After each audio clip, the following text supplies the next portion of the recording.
하트 시그널 5 봤어요. 박우열이 정규리한테 립밤을 빌려서 발랐어요. 딱 그거예요. 립밤 하나. 근데 그 순간 강유경 표정 보셨어요? 입술을 깨물면서 굳어버렸어요. 예측단 김이나가 뭐라고 했는지 아세요? 손 안 대고 두 여자의 마음을 뒤집어 놨다. 립밤 하나로요. 근데 이게 방송만의 얘기가 아니에요. 주변에 이런 사람 한 명씩은 있지 않나요? 특별히 뭘 한 것 같지도 않은데 자꾸 신경 쓰이는 사람, 나한테 잘해주는 것도 아닌데 왜인지 모르게 끌리는 사람. 오늘 그 사람의 심리학적 정체를 밝혀드릴게요. 네, 오늘 이 영상은 단순히 박우열이 나쁜 사람이다라는 얘기가 아니에요. 오히려 반대예요. 박우열이 의도했었는지 아닌지는 몰라도 그 행동들은 심리학적으로 완벽한 공식을 따르고 있어요. 그리고 이 공식 알고 나면 주변이 완전히 다르게 보여요. 야, 지금부터 박우열 같은 사람들이 무의식적으로 혹은 의도적으로 사용하는 5가지 심리를 하나씩 분석할 거예요. 특히 5번째가 가장 충격적이에요. 이 사람 의도한 건가 타고난 건가? 그 답이 거기 있어요. 첫 번째 심리. 네, 의도적 모호함이에요. 박우열은 정규리랑 차에서 단둘이 얘기하고 강유경한테 음료 챙겨주고 또 정규리한테 립밤 빌리고 한 사람에게 올인하지 않아요. 근데 이게 심리학적으로 엄청난 효과를 만들어요. 나한테 관심 있는 건가? 없는 건가? 이 모호함이 뇌를 계속 켜놓게 만들어요. 자, 심리학에서 이걸 불확실성 효과라고 해요. 자, 상대가 나를 좋아하는지 확실히 모를 때 뇌가 오히려 더 강하게 그 사람에 대해 생각하게 돼요. 확실히 좋아한다는 신호보다 모호한 신호가 더 강하게 머릿속을 차지해요. 네, 뭐 강유경이 박우열 생각을 떨치지 못하는 이유가 바로 이거예요. 두 번째 심리, 희소성 효과예요. 박우열은 모두에게 친절하지만 특정 순간에만 특정 사람에게 집중해요. 그 집중의 순간이 너무 짧고 드물기 때문에 받은 사람은 그 순간을 엄청나게 크게 느껴요. 심리학자 로버트 치알디니의 연구에 따르면 희소한 것일수록 가치가 높게 느껴지는 건 인간의 뇌가 피할 수 없는 반응이에요. 하트 시그널 5 심리 분석 파헤치고 있는데 혹시 지금 구독 안 한 상태로 보고 계신 분 얼른 누르고 오세요. 구독 안 하면 제가 삐질 거예요.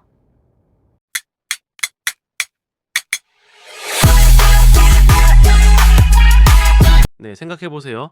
박우열이 정규리한테만 매일 집중했다면 강유경은 이렇게까지 흔들렸을까요? 아니에요. 오히려 쟤네 잘 되겠네 하고 넘어갔을 거예요. 근데 박우열이 강유경한테도 가끔 시선을 주고 또 정규리한테 가고 이 패턴이 강유경을 계속 기다리게 만드는 거예요. 세 번째 심리, 삼각관계 조종이에요. 다크 심리학에서 가장 교묘한 전술 중 하나예요. 제3자를 이용해서 상대방의 감정을 자극하는 방식이에요. 네, 박우열이 정규리 앞에서 강유경을 챙기고 강유경 앞에서 정규리와 달달한 케미를 풍기는 것. 의도했든 아니든 이건 심리학적으로 완벽한 삼각관계 조종이에요. 왜 이게 효과적일까요? 인간은 다른 사람이 원하는 것을 더 원하게 돼요. 심리학에서 사회적 증거라고 해요.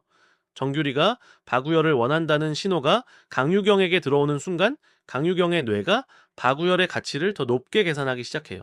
이게 의도된 거라면 다크 심리학이에요. 근데 여기서 중요한 질문 하나. 박우열, 이거 다 계획한 걸까요? 아니면은 그냥 자연스럽게 행동한 건데 결과가 이렇게 된 걸까요?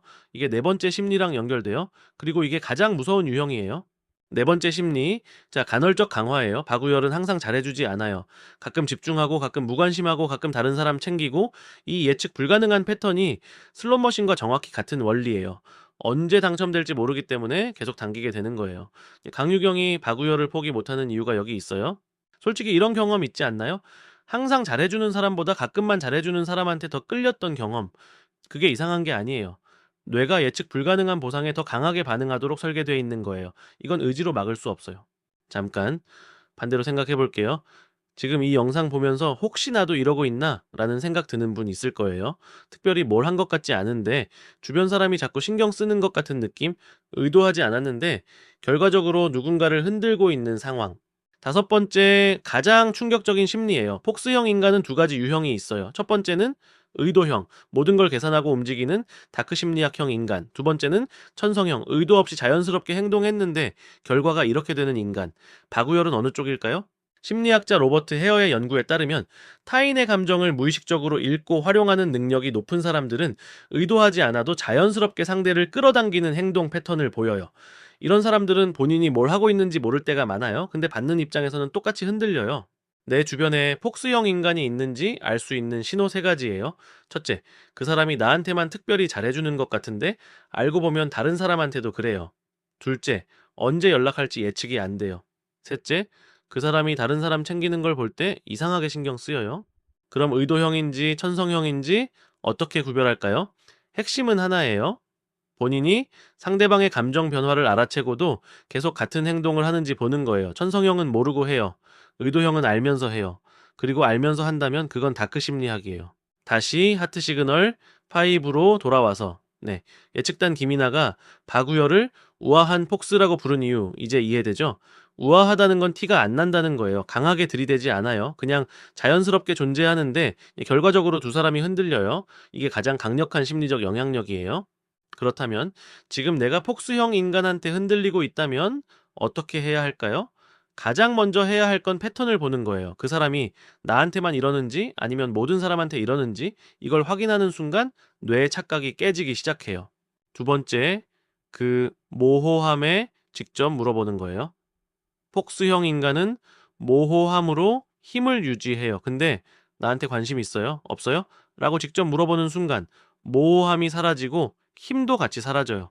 물어볼 용기가 없다라면 이미 그 사람한테 끌려가고 있다는 신호예요. 세 번째, 흔들린 게 내 잘못이 아니라는 걸 아는 거예요. 폭스형 인간한테 끌리는 건 당신이 약해서가 아니에요. 뇌가 설계된 대로 작동한 거예요. 희소성 효과, 간헐적 강화, 불확실성 효과, 이 세 가지가 동시에 터진 거예요. 누구든 흔들려요. 그리고 이걸 알아야 해요. 폭스형 인간 중에서 의도형, 즉 이걸 계산하고 움직이는 사람들은 가스라이팅, 러브바밍, 나르시시즘과 연결돼요. 이전 영상에서 다뤘던 다크 심리학 시리즈 기억하시나요? 그 사람들이 관계 초반에 쓰는 첫 번째 무기가 바로 이 폭스형 전술이에요. 마지막으로 이 말 꼭 하고 싶어요. 하트 시그널 5 보면서 강유경이 김민주가 흔들리는 걸 보고 왜 저래? 하고 생각했다라면 사실 그게 가장 자연스러운 인간의 반응이에요. 흔들리는 게 약한 게 아니에요. 그 감정이 살아있다는 증거예요. 중요한 건 이제 왜 흔들렸는지 아는 거예요. 이제 손도 안 댔는데 왜 흔들릴까?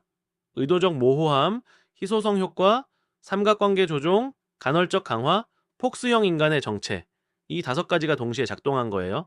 하트 시그널 5 심리 분석 시리즈 앞으로도 계속됩니다. 구독과 좋아요, 알람까지 꼭 눌러주세요.